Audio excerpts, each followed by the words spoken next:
মসজিদ গড়ে আল্লাহ থাকে না। শোনয় মোনা, মসজিদ গড়ে আল্লাহ থাকে না। তাহলে কোথায় থাকে?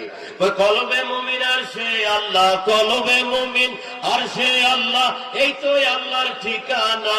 মসজিদ গড়ে আল্লাহ থাকে না। শোনয় মোনা, মসজিদ গড়ে আল্লাহ থাকে না। সুবহানাল্লাহ।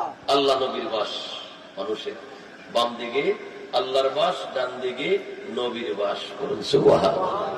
আল্লাহর কোরআনে আল্লাহ বলেছেন আন নবিয়্যু আওলা বিল মুমিনিনা মিন আনফুসিহিম।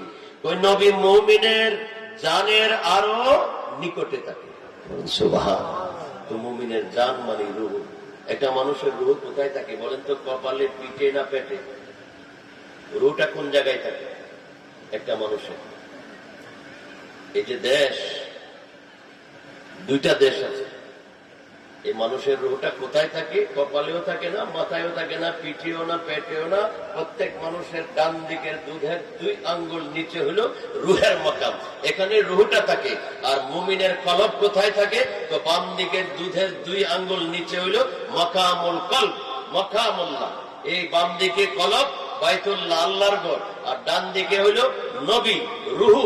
এই রুহের আরো নিকটে হইল নবীজি। তাহলে মুমিনের জান যত নিকটে, তার নিকটে থাকে নবী। তাহলে নবীজি যে জায়গায় থাকে, এটা কি মক্কা শরীফ বলা হয় না মদিনা শরীফ বলা হয়? তাহলে প্রত্যেক আশিকে রাসূল মুমিনের বামে আল্লাহর ঘর মক্কা শরীফ, বামে হইল নবীর ঘর মদিনা শরীফ।